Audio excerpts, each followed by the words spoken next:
So before we go into the tips on typography, how about a quick intro?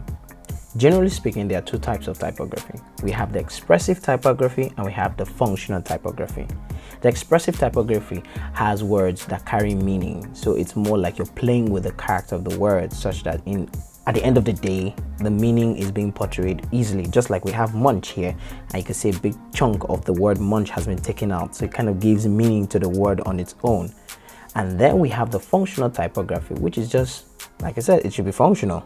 Easy to read, straight up, like we have on the right. Typography is simple, plain, and this applies in different places when we're working. So you need to understand when you're doing when to use any of these ones. The munch, for example, will be used for, let's say, letter forms. When we're doing logos, letter forms, letter styles of logos, that's when expressive typography. Or you're doing an artwork or a typography poster, that's when that can come in, right? Also, when starting out, it's best to learn the fundamentals of good design. This is key. This will help you in arranging or placing your types in the right places, or using these laws or tips I'm going to give you shortly, such that at the end of the day you have a cohesive and functional design. So first of all, that's what we call hierarchy, right? Hierarchy is just basically the order of things. So if something is more important, it should be placed at a particular point, or if a particular detail needs to be emphasized, you understand, you need to make sure that you do everything you need to emphasize that information. Now, flow at the same time is slightly different, but kind of the same. So here in this part of the world, we read from left to right, top to bottom. And some part of the world, they read from right to left, right to bottom, right? I don't know any other country that reads from bottom to up, you know. I think the Chinese do, but we're not sure yet. But anyway, let's do it. So when you're creating your design, you need to understand flow. You need to help the person or guide your reader through, navigate. It's like a journey. Help them navigate it from top to bottom, or where you want them to go to. You want them to read this first, then that, and that, and that. For example, in this, the first thing I wanted you to read first was a quick intro, which I grayed out. Then I arranged the order of my text, in order of what I want you to read first before which, right? Then we have legibility. It is key. It is key to make sure that your text is legible. I already talked about legibility a little bit in flow. It's key to make sure that your type is legible, it's readable. That's why I see lots of people use types that are not legible at all. You see, because it's cute doesn't mean you should use it, because you don't want to end up creating a masterpiece that is useless. Again, make sure that your type is legible at all times. And then grouping is just basically organizing blocks of type in intelligent and logical groups. That's just big English for saying if a set of information are related. For example, if you're doing a poster, date, time, venue are a set of information that are related, then the title of the event is somewhere else. So you can't mix your title and the venue of the event in the same place. It kind of gives it off only on rare occasions, but in a poster sense, you kind of see the date, time, and event or venue in one place, while the title of the event is in another section. So group certain blocks of information together, so you guide your reader, so your reader knows, okay, this is together, that is together, and that is together. Also, interest, which is the last one, is basically achieved through contrast. So you want to pull your reader's attention to things that are important, and you could do that by scaling, texture, color, density, and using negative space. These are things that you could use to enhance or draw attention to this. Scaling, you know, basically it's the size. Texture is the type, whether it's a 3D form or 2D or slanted or whatever. Color, you could change the color. Or the density, should it be bold or thin, large? You understand? Those are the kind of things that would help draw attention. And negative space is just a white space that is not used, but you creatively allow it so that everybody knows that the only thing in that place is what's important. So it's like how to put it, a dot in a white space, right? Something like that. I hope you understand that. So the first thing is, when in doubt, justify to the left. We have different forms of justifications. We could justify to the left, centralize, justify to the right, you know, and force justification. But the thing is, if you're not sure which way to go, the safest bet is always to justify to the left, like I've shown here. And on the right here, you can see centralize and justify to the right. Tip number 2, use one font. Please use one font. Avoid using two fonts in the same class. For example, do not use two serifs or sans serifs or scripts, etc. together. The reason is contrast. Stay with one font till you have gained mastery of this font, right? you don't want to confuse your audience with doing different things at the same time. Fonts carry meaning, fonts carry emotions, fonts convey a message. So you need to understand what you're using per time. So if I go with a serif typeface, like here at the bottom where it's use one font here, it gives it this serious, formal, firm look. But if I go with the sans serif, which is the two in the middle here, it has that relaxed, chill, but clean feel to it.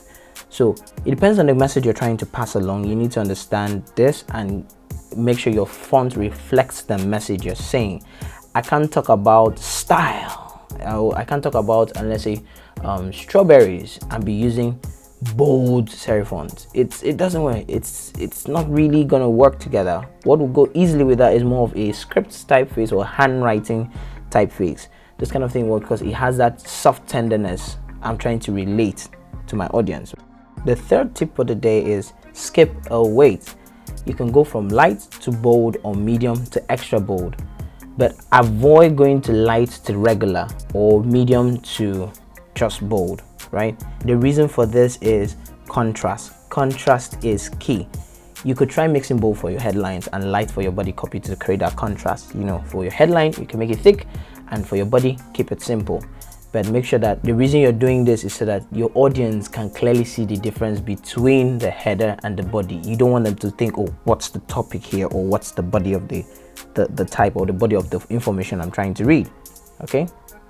The fourth one is double your point size. A good rule of thumb is to double or half the point size you're using. Example, if your headline is 24 points, your body should be 12 points. Going times 3 or times 4 on your point size, it should only be done for something more dramatic. Maybe I really want to express something, then I could go times 3, times 4. But the general rule of thumb is make sure your body and your header have at least a times 2 difference between them. If your body is 12, like I said, make sure your header is 24. That gives that visual consistency, and your body, your eyes, your readers or viewers' eyes, they don't get confused with what you're doing. They can easily tell, okay, that's the header and this is the body. Maybe if I want to do something more dramatic like the X4 here, you could make it bold and big as what you want, right? But the key here is contrast. Again, contrast, I have mentioned contrast 1,000 times now, but in typography, in design, contrast is something you should focus on and something you should look at, so that you can tell the difference between certain elements or certain types or certain colors in your artwork. Now the fifth one here is align to one axis. Build your type along primary axis and align elements to this grid.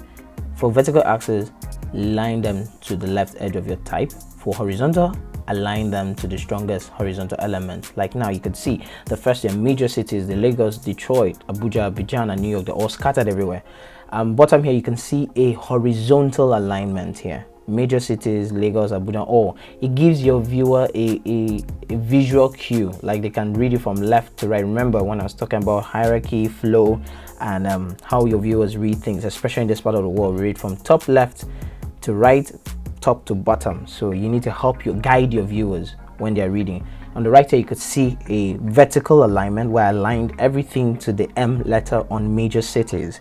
This is also to help my audience know that, okay, the major cities here are Lagos, Abuja, Abidjan, Detroit, and New York, right? The sixth rule here is group by using rules. Now this is where rules come in to help you separate two different objects or two different information, or so they don't look scattered. It kind of makes scattered things look orderly, right? So use rules lines to group related blocks of information. This allows the similar objects appear more orderly and looks neater, like I have demonstrated here. You see how arranged this is. If I had taken all the shapes and line out, it would have made it look meh, right? We want our designs to look good. We want to understand how to use type very well. And the seventh rule here is avoid the corners. I see a lot of artwork or a lot of people trying to create pieces and they are pushing their types and their text or their objects to the edge of the artwork. Leave your artwork, give it space to breathe. You understand? Avoid placing the text elements along the edges or corners of your work unless you deliberately want to cut them off, like I showed you here in the B and C. It's intentional and it takes mastery of typography to be able to execute it without making it look funny. And it should show that this was intentional. Give your work space to breathe. Arrange your elements neatly such that it has breathing space at the edge. And there's something else we call the bleeding. Let your design bleed such that if it's going out for print and it's being cut off, certain types or some of your characters or elements will not be chopped off unintentionally, except that's what you want. And you have to understand the principles and have practiced over and over the principle of typography to be able to execute this efficiently. Typography basically is all about spacing. Now the first thing here is you want to avoid force justified type because of the rivers that could be created. In this first top text here, you could see the circles. These are all rivers here. This shows this excess spacing between each of the words, and some of the characters are stretched beyond. And you want to avoid that. It makes your text look like there's a maze or something. It just looks, it's more like putting too many holes. That's what we call it, rivers, like channels where water can flow. So imagine that. Just stick to the left align type. It's simple. Like I said, when in doubt, justify to the left. You see how the text is neatly arranged and it looks more cohesive. It's interesting to read. The body of text is whole as much as you can read Lorem Ipsum. But it's interesting to look at. It's appealing to the eye. So there's a difference here. Another thing you need to know is use single spacing after punctuation. It's very important. After a full stop, a comma, make sure you leave one space, not double space, not zero space, but make sure you leave one space. It's decent. It looks appealing. Again, I keep using the word appealing because you want your audience to be able to read through your copy without feeling there's something wrong with this copy, it's too stretched, it's too that, but you want it looking decent at all time. Another key thing you need to know is avoid starting a new page of column with the final word or line from the previous paragraph to avoid often words or phrases, like I circled here. Now this word here, reflected, whatever it is, it's looking left alone. It's single. It has nobody to accompany it. It has no origin. It's just there. So the correct thing to do is to put it at the bottom here, like I've shown you here, and just so that it flushes well, it looks right, and it's aligned properly, so that the next sentence starts on the other column on the right. That's the Dios Haute, starts on the right side, and it looks again appealing to the eye. You want to capture your audience in what they're reading. You want them to read your text or read your body of copy or read your design or go through it and be appealed to it. Another thing is pay attention to the shape your type box creates.